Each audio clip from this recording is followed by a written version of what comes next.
नमस्कार दोस्तों, आपका हार्दिक अभिनंदन है एक एस क्लासेस में। प्राचीन भारत के इतिहास की श्रृंखला में जो पिछला पार्ट रहा हमारा, वो पाषाण काल से संबंधित रहा। स्टोन एज में आपने पूरा पाषाण काल, पैलियोलिथिक एज, मध्य पाषाण काल, मेसोलिथिक और आपने नव पाषाण काल, neolithic age, new stone age, इनके बारे में जाना। तो पाषाण काल इस प्रकार आपका समाप्त हो गया।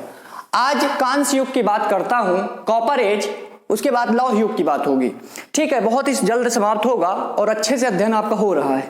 ठीक है, नोट्स वगैरह बनाते जाइए और वीडियो लास्ट तक देखिए। यदि आपको अच्छा लगा या अच्छा लगे तो कमेंट करिएगा, कमेंट करके मुझे प्रेरित करें और साथ में लाइक करें, शेयर भी करना है।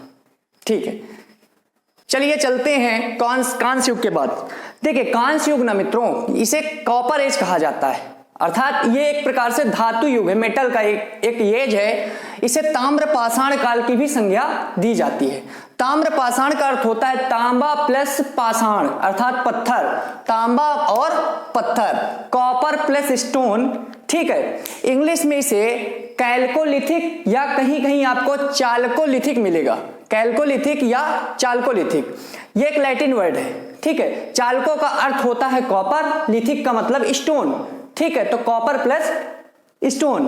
ठीक है, with the end of neolithic age, जैसे ही नव पाषाण काल का समापन होता है, न्यूलिथिक एज का समापन होता है, उसके बाद क्या होता है, several cultures starting using metals, several cultures started using metals mostly copper and low grade bronze।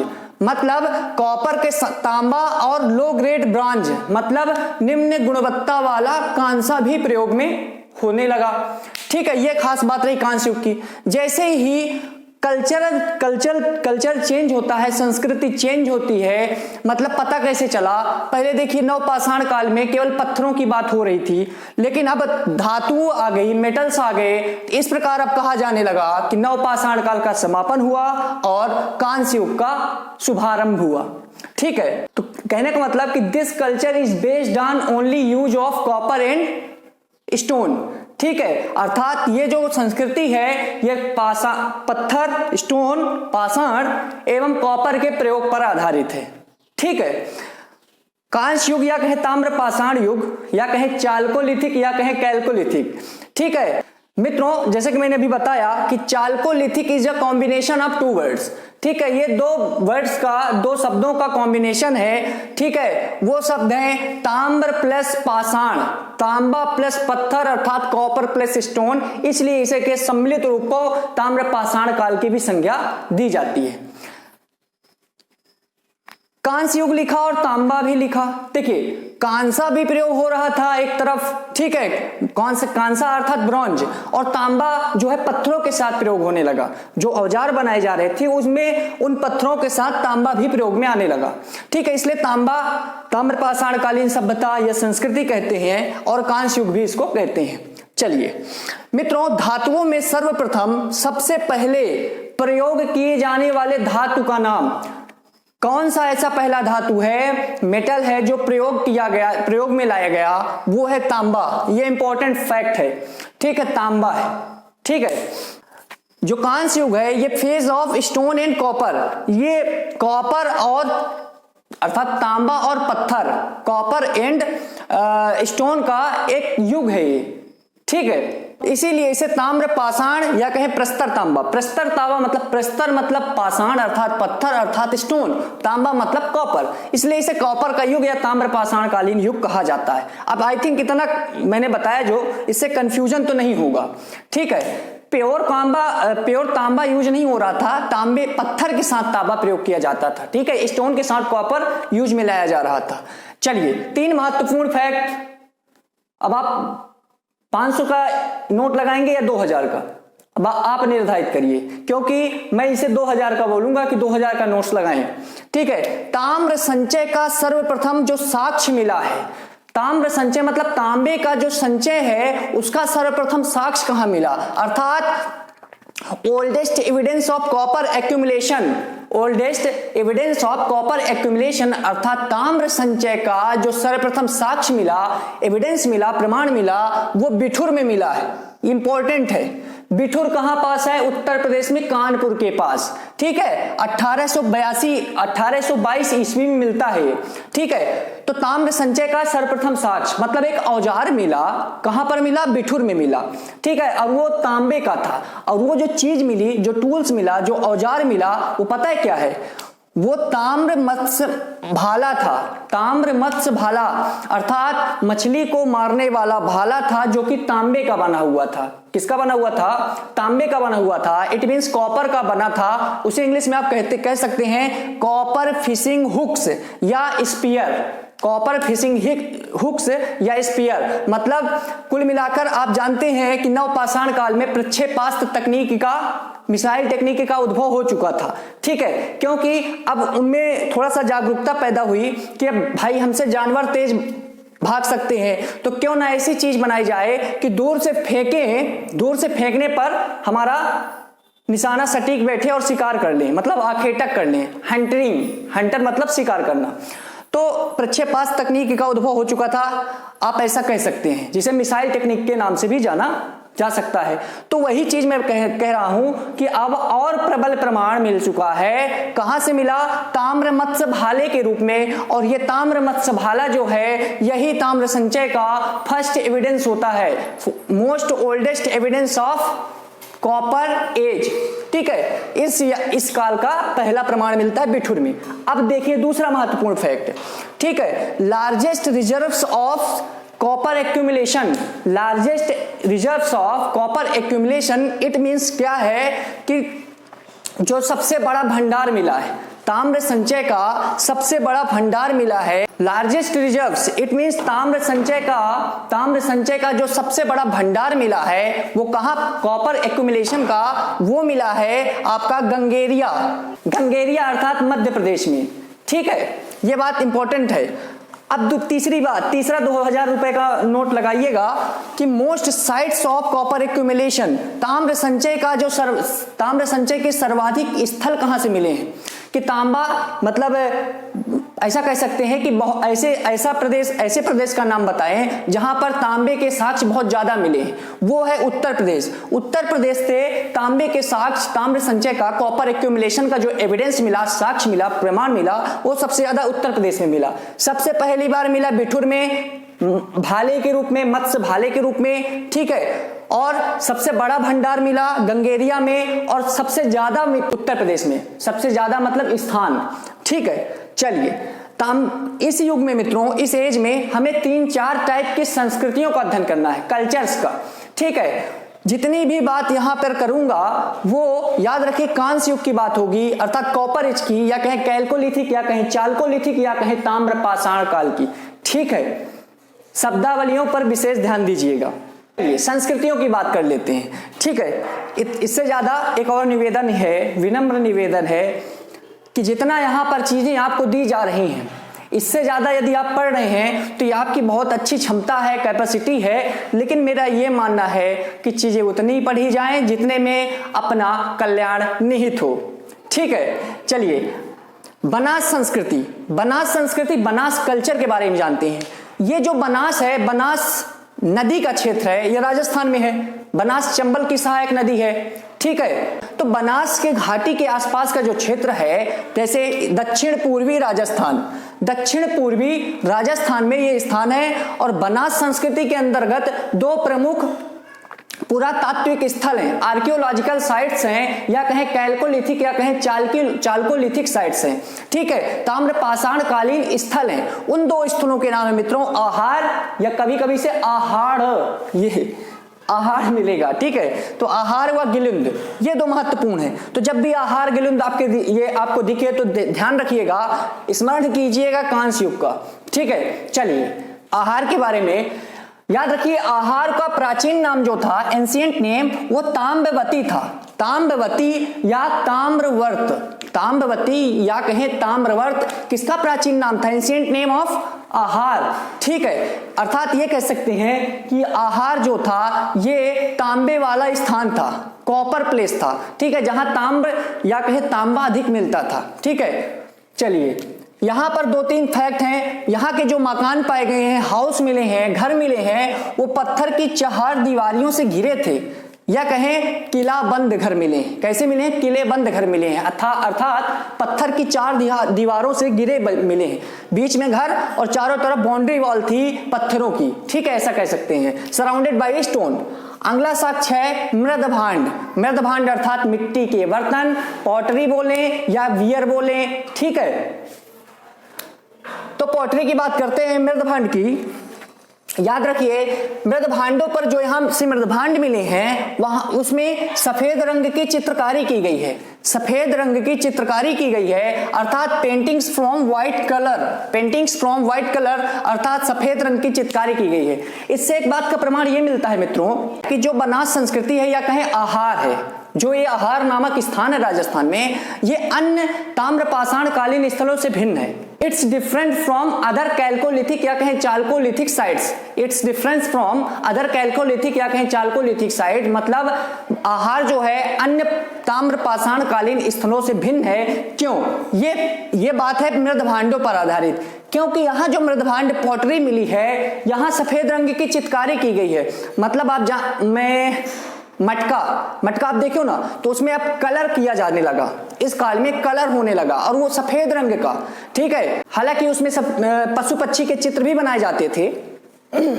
चलिए तो ये भिन्न है, कहने का मतलब ये है कि इसमें सफेद रंग की चित्रकारी देखने को मिली यहाँ के जो मृदभांड थे, लेकिन जो अन्य ताम्रपाषाण कालीन स्थल थे उसमें सफेद रंग की चित्रकारी नहीं मिली मृदभांडों में, बल्कि लाल व काले कलर की चित्रकारी थी। रेड एंड ब्लैक पॉटरी पाई गई है, ठीक है, लाल व काले मृदभांड पाए गए हैं। जबकि आहार एकमात्र ऐसा स्थान है इस काल में जहां सफेद रंग की चित्रकारी देखने को मिली है।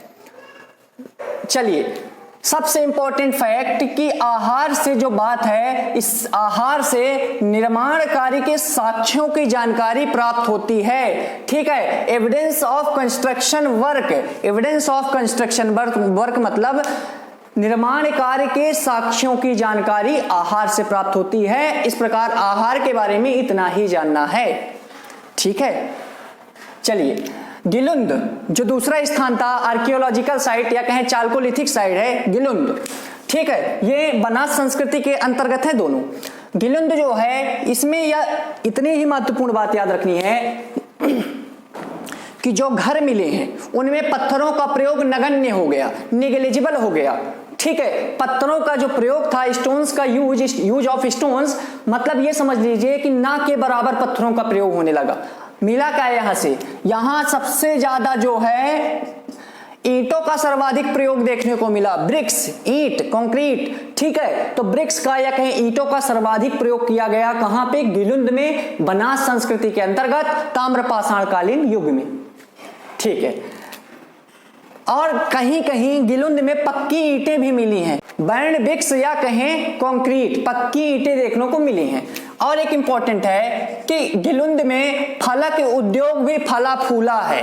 फलक उद्योग, ब्लेड इंडस्ट्री, फलक उद्योग के साक्ष्य भी मिले हैं, ये बात निष्कर्ष के रूप में कह सकते हैं, ठीक है। Evidence of blade industry were obtained from Gilund, clear है, ठीक है। फलक उद्योग यहां भी देखने को मिला, ठीक है। एक और इंपॉर्टेंट फैक्ट कि यहां पर गिलुंद में एचडी संकालिया ने उत्खनन करवाया, उत्खनन अर्थात डिगिंग, ठीक है, या कहें एक्सकेवेशन या कहें डिगिंग या कहें उत्खनन या कहें खुदाई। तो एचडी संकालिया ने गिलुंद में खुद उत्खनन करवाया तो उन्हें अग्निकुंड का एक साक्ष्य मिला, अग्निकुंड प्राप्त हुआ अर्थात फायर पिट, जिसमें आप यज्ञ वगैरह संपन्न करवाए जाते थे, ठीक है। तो अग्निकुंड फायर पिट का भी एविडेंस मिलता है, ठीक है। Evidence of fire pit obtained from Gilund, ठीक है। अब बात करते हैं दूसरी संस्कृति, Malwa culture, very very important. इसके बाद मालवा कल्चर की बात करता हूं, इसमें 3 स्थान याद रखिएगा, एरण, नागदा, नवदा टोली। एरण, नागदा, नवदा टोली जो कि पश्चिमी मध्य प्रदेश में है। कहां पे है? पश्चिमी वेस्टर्न एमपी में, पश्चिमी मध्य प्रदेश में ये तीनों स्थान है। और ये तीनों स्थान याद रखिए कांस्य युग से ताम्र पाषाण कालीन या कहें कैल्कोलिथिक या कहें चाल्कोलिथिक एज से रिलेटेड संबंधित हैं। ठीक है, चलिए इसके बारे में जानिए। मालवा संस्कृति की जो सबसे बड़ी विशेषता है, जो सबसे बड़ी प्रॉपर्टी है, जो सबसे बड़ा गुण है वो ये है कि यहाँ पे जो मृदभांड पॉटरी पाई गई है, मृदभांडों की उत्कृष्टता क्या है, मृदभांडों की उत्कृष्टता के लिए क्यों famous for excellence of pottery, famous for excellence of pottery अर्थात मृदभांडों की उत्कृष्टता, क्योंकि यहाँ पे जो लाल और काले मृदभांड, ब्लैक एंड रेड जो पॉटरी पाई गई है, मृदभांड पाए गए हैं, मिट्टी के बर्तन पाए गए हैं, उनमें बहुत सारी चित्रकारी देखने को मिलती है। मैंने अभी बताया ना कि पशु पक्षी के चित्र भी बनाए जाने लगे थे। ठीक है, और इन मृदभांडों पर मित्रों ज्यामितीय आरेख भी उत्कीर्ण किया गया है। ठीक है, ज्यामितीय आरेख इट मींस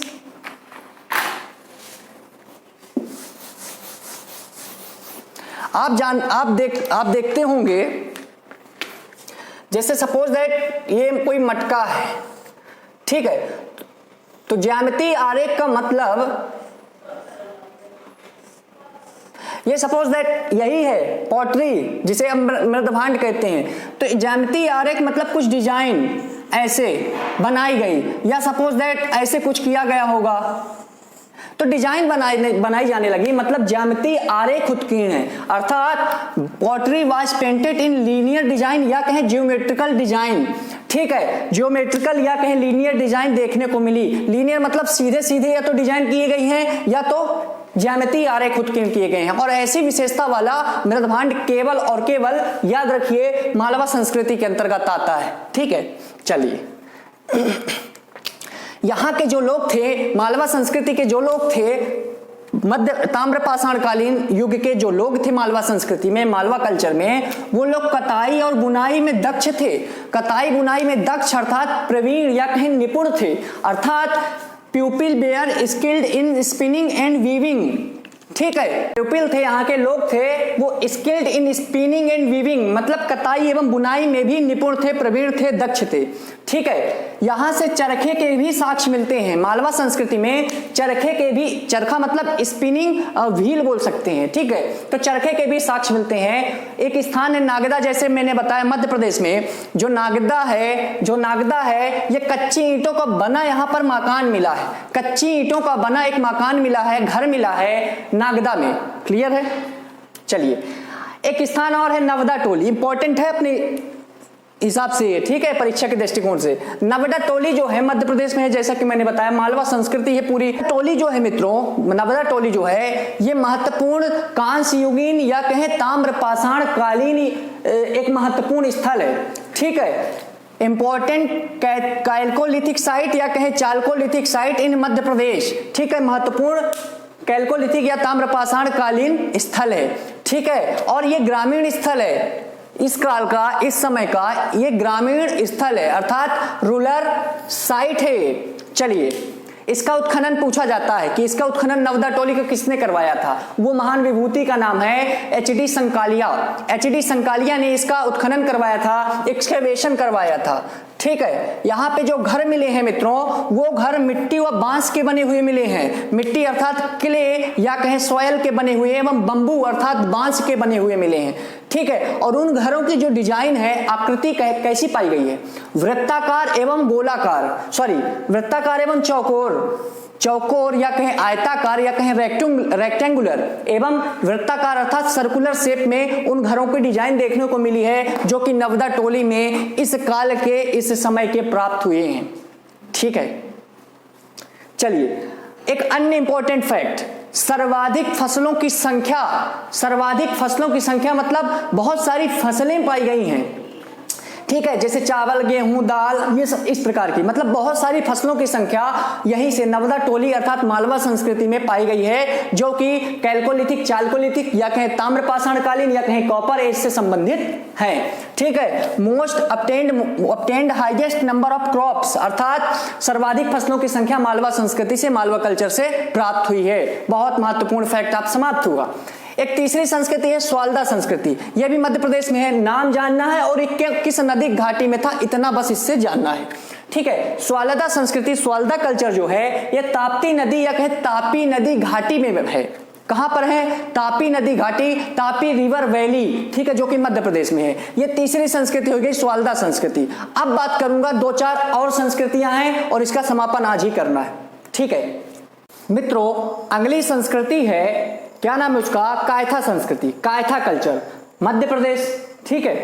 ये संस्कृतियां याद रखिएगा कि सब ताम्र पाषाण कालीन स्थल है। थोड़ा बड़ा चैप्टर है लेकिन पढ़ाना आवश्यक है, इससे आप बच नहीं सकते, ना तो मैं पढ़ाने से बच सकता और ना आप पढ़ने से।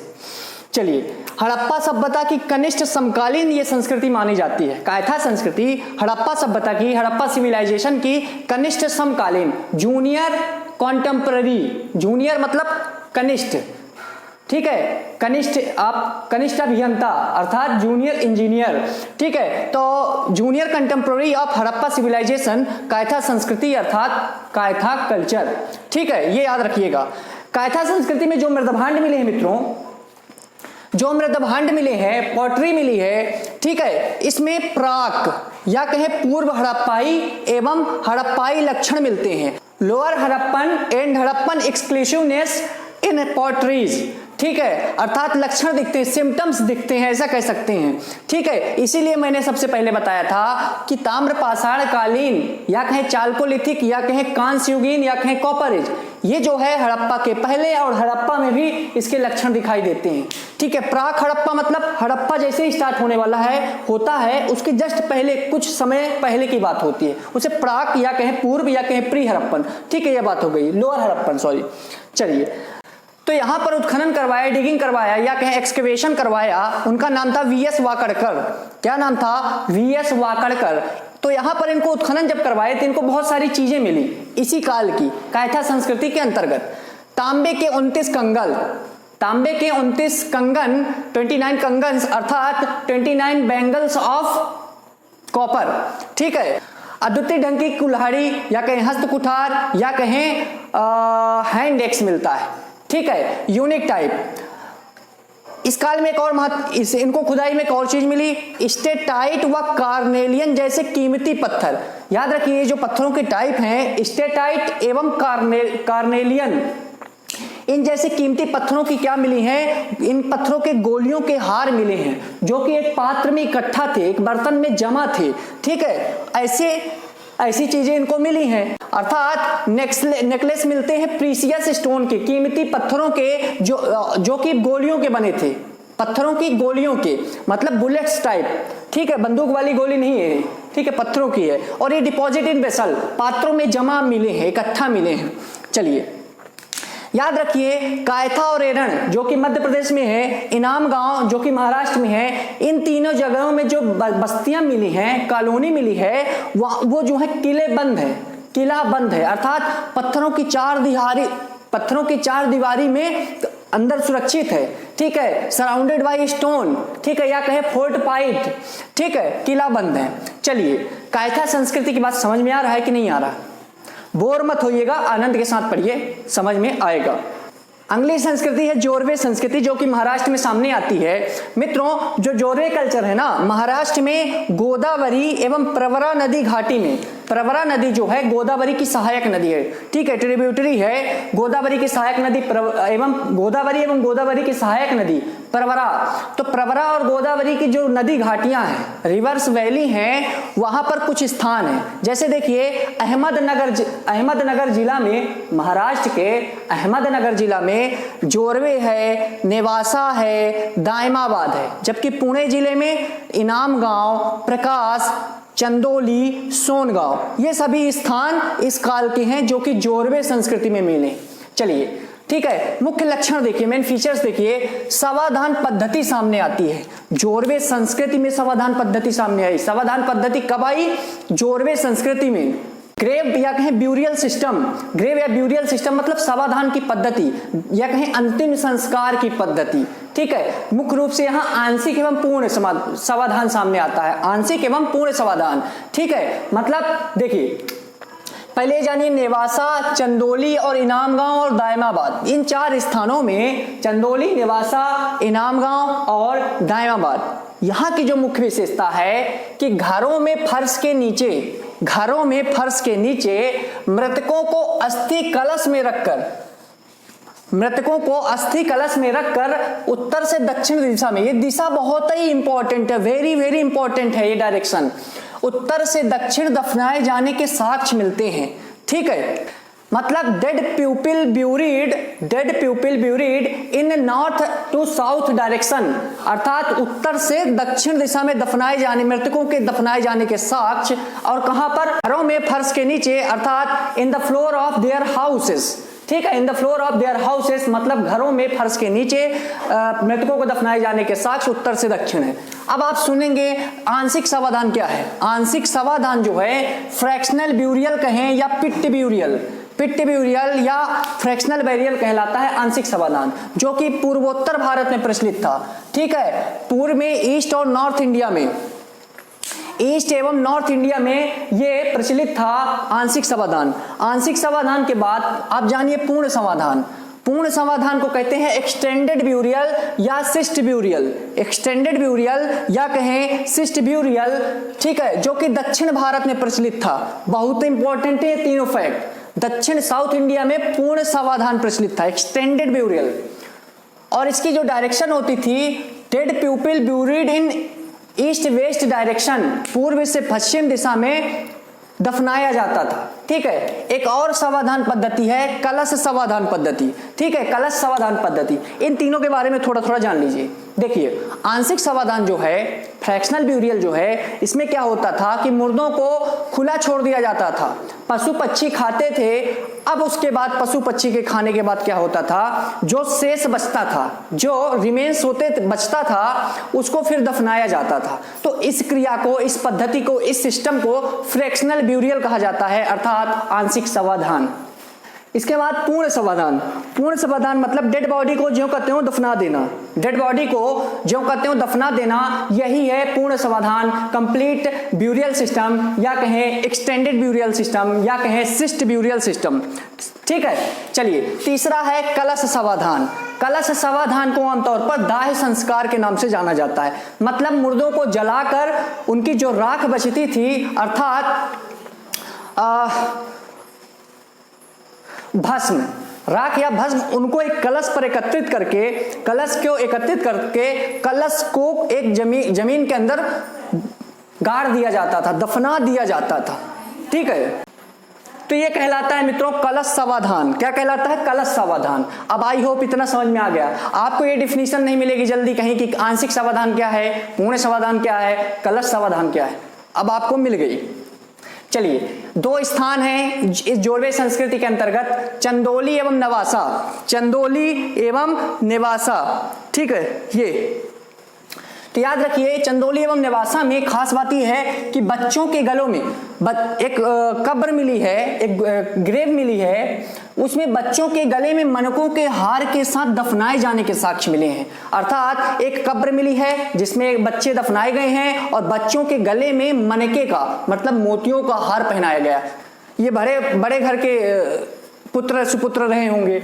ठीक है, क्योंकि बाकियों में मनकों के हार नहीं मिले हैं, कुछ उपयोगी बर्तन रखे गए हैं, वेसल्स रखे गए हैं, उनके गले में मोतियों का हार, मनकों का हार नहीं था, इसलिए मैंने बोला कि शायद बड़े घर के पुत्र सुपुत्र रहे होंगे।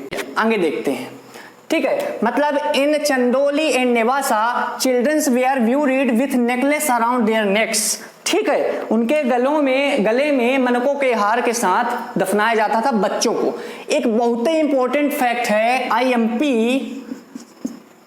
2000 रुपए का। तो वयस्क एवं शिशु, एडल्ट और चाइल्ड में एक रोग प्रचलित था, एक डिसीजेस थी, बीमारी थी, दंत क्षरण रोग। दंत क्षरण अर्थात डेंटल कैरीज डिसीजेस। ठीक है, दंत क्षरण रोग जो है ये वयस्कों और शिशु में, ये पूछा जाता है कि किसमें था, शिशुओं में था कि वयस्कों में, तो याद रहे दोनों में, एडल्ट प्लस चाइल्ड। जबकि केवल शिशु में, केवल चिल्ड्रंस में, बच्चों में, शिशुओं में स्कर्वी रोग था, स्कर्वी डिसीजेस। ठीक है, स्कर्वी रोग प्रचलित था। ये रोग, मैं फिर से आग्रह करता हूं कि मैं ये जरूर कह देता हूं ये इंपॉर्टेंट है, लेकिन मैंने वही चीजें लिखी हैं जो बहुत सभी इंपॉर्टेंट हैं।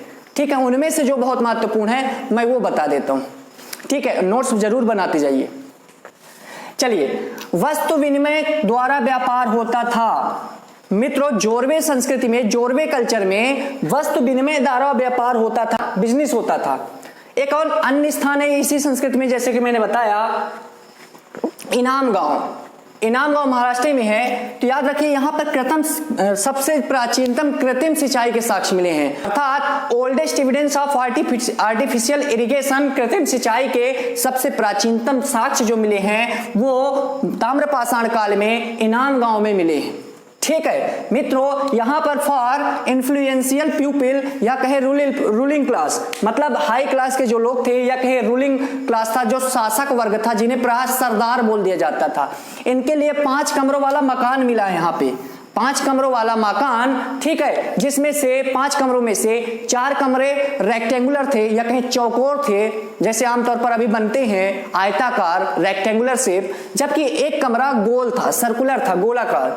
ठीक है, और कहा जाता है मित्रों कि शासक वर्ग जो होता था, मतलब सरदार, रूलिंग क्लास, ठीक है, वो केंद्र में, ठीक है मित्रों, जो शासक वर्ग था, जो रूलिंग क्लास था, वो सेंटर में रहता था, केंद्र में रहता था, सेंटर ऑफ द सेटलमेंट्स। ठीक है, यहां पर एक मिट्टी की मूर्ति का खिलौना मिला है, एक खिलौना मिला है जो कि मिट्टी का था और वो मूर्ति थी। ठीक है, जैसे मान लीजिए ये मिट्टी की मूर्ति है, तो ये बच्चों का एक खेलने वाला खिलौना था। ठीक है, ये मिट्टी का बना था, जिसे आमतौर पर टेराकोटा कहा जाता है। टेराकोटा, याद रखिए, टेराकोटा का मतलब होता है पकी हुई मिट्टी से बनाया गया कोई चीज। पकी हुई मिट्टी से बनाया गया कोई चीज जो होता है उसे टेराकोटा कहते हैं। मिट्टी पकाकर आप जानते हैं ईंटें बनती हैं, ठीक है, तो टेराकोटा होता है वो। ठीक है, टेराकोटा की ये डिफिनीशन मैंने बताई है। तो यहाँ से इनाम गांव से मिलती है। इनाम गांव में मातृ देवी की प्रतिमा, स्टैचू ऑफ मदर गॉडेस अर्थात मातृ देवी की प्रतिमा भी इनाम गांव से मिलती है। चलिए, एक स्थान और मैंने बताया नेवासा, यहीं पे मैंने बताया था नेवासा। नेवासा में सबसे इंपॉर्टेंट सन मिलता है, सन कहें या पटसन कहें, जिसे जूट कहते हैं। ठीक है, यहां पर नैदानिक मृद भांड, क्लिनिकली पॉटरी मिलती है, टोटीदार जलप्रपात, सॉरी जलप्रपात नहीं, पात्र। ठीक है, टोटीदार जलप्रपात, कुछ ऐसे वर्ड्स होते हैं। क्या है कि मैं आप लोगों के लिए ज्योग्राफी में आज लिख रहा था, जलप्रपात का एक नोट्स बना रहा था आपके लिए। हालांकि वो नोट्स बन चुकी थी, ये मैं तीसरी बार ये नोट्स बना रहा हूँ इजी माध्यम से, ताकि आपको पढ़ा सकूं। वहां पर आज मैं नोट्स में लिख रहा था दरअसल जलप्रपात, वाटरफॉल्स इंडिया में, तो अब वो जलप्रपात ही मन में आ रहा है मेरे। ठीक है, टोटीदार जलपात्र लिखा है, मैं पढ़ रहा हूँ जलप्रपात हो जाता है। ठीक है, टोटीदार जलपात्र, ठीक है, स्पाउटेड वाटर वेसल तथा तस्तरियां मिलती हैं। तस्तरी मतलब एक प्रकार से आप थाली समझ लीजिए, ट्रे। ठीक है, कटोरे अर्थात बाउल। ठीक है, ये सभी साक्ष्य नेवासा में मिलते हैं। जितने भी ना ब्लू कलर से मार्कर चला है, ये समझ लीजिए 2000 रुपए है वो, मतलब 2000 का नोट्स है, 2000 का नोट है। ठीक है, तो अभी थोड़ा सा और है, धैर्य रखिए। चैप्टर बड़ा था लेकिन बताना अनिवार्य है और आपको पढ़ना भी उतना ही इंपॉर्टेंट है। मित्रों थोड़ा सा और है, क्या करें, इसको एक ही बार में पढ़ाना ज्यादा उचित होगा। 2 पार्ट बनाने का कोई अर्थ नहीं है, और जो मैंने पढ़ाया है यकीन मानिए बहुत इंपॉर्टेंट है। ठीक है, चीजें मैं छोड़ना नहीं चाहता हूं, कम नहीं होनी चाहिए। ठीक है, चलिए, तो जोरवे संस्कृति में एक स्थान था दायमाबाद। दायमाबाद में मित्रों तांबे का रथ, ठीक है, कॉपर चैरियट बोलिए, भैंसा, बफेलो, हाथी, एलिफेंट एवं गणेश पूजा। ठीक है, वर्शिप ऑफ गणेश। ठीक है, इनके एविडेंस मिलते हैं, इनके साक्ष्य मिलते हैं दायमाबाद से। याद रखिए दायमाबाद जो है ना मित्रों, ये हड़प्पाई स्थल भी है, हड़प्पन साइट भी है दायमाबाद, क्योंकि कांस्य युग में अर्थात ताम्रपाषाण काल युग में अर्थात कॉपर एज में अर्थात कैल्कोलिथिक या चाल्कोलिथिक एज में तांबे का रथ मिलता है, जबकि हड़प्पा सभ्यता जब पढ़ेंगे तो दायमाबाद में कांसे का रथ आएगा, ब्रॉन्ज चैरियट।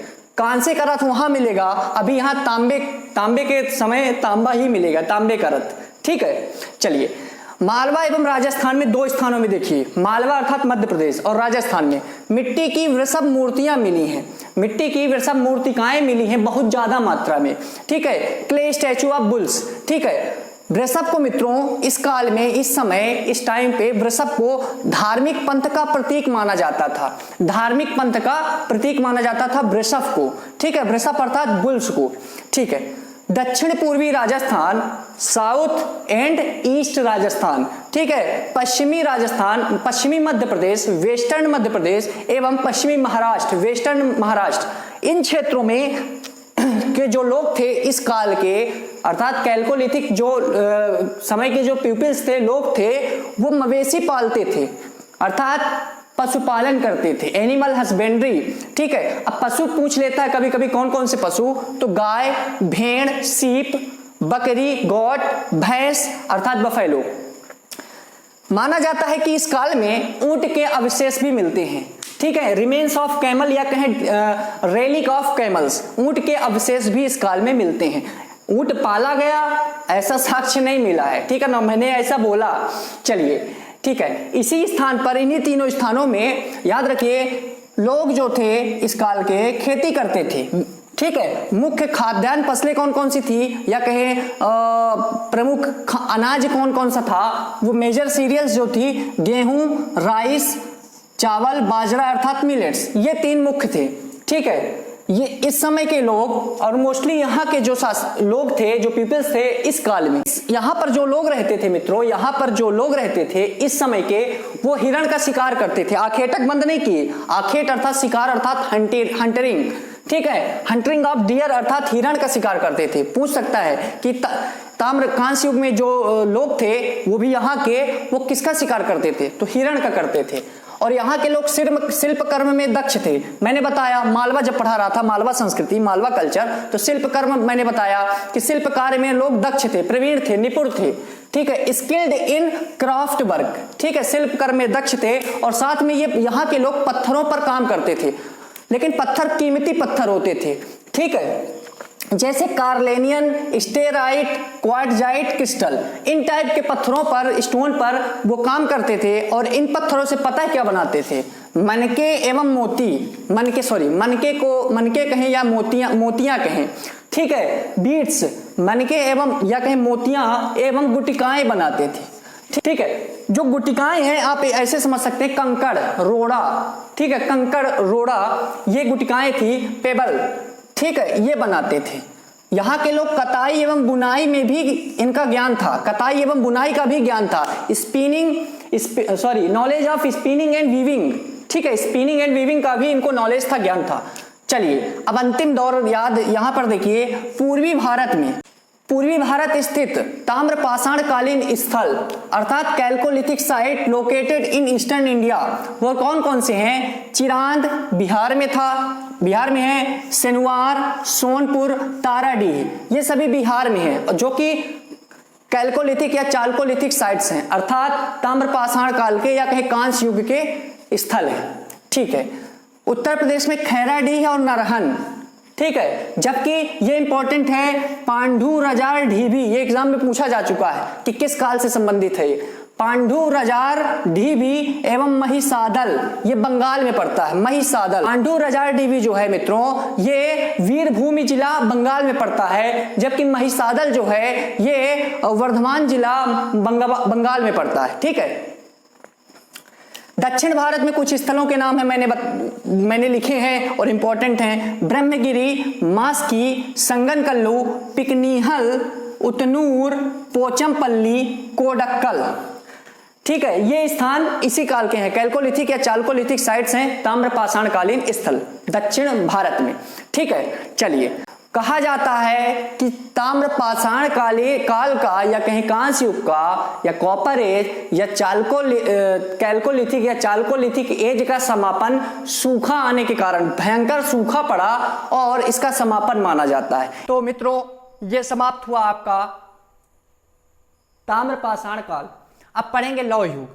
मित्रों, यदि कंटेंट अच्छा लग रहा है, पढ़ाया गया है, मेरा सब कुछ समझ में आ रहा है, तो लाइक जरूर कर दिया करें और वीडियो को पूरा देखने का प्रयास करें। उसके बाद ही आप चाहे तो स्क्रीनशॉट लें। स्क्रीनशॉट लेकर आप नोट्स नहीं बना सकते जब तक बातों को सुनेंगे नहीं।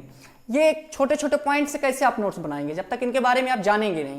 ये तो केवल हिंट है, ठीक है। और कमेंट करके मुझे प्रेरित करें, बताएं कुछ कमियां हो तो उनमें मैं सुधार करूं और शेयर भी कर दिया करें। ठीक है, तो मिलते हैं अगले पार्ट पर लौह युग के साथ, आयरन एज के साथ। तब तक के लिए धन्यवाद और जय हिंद।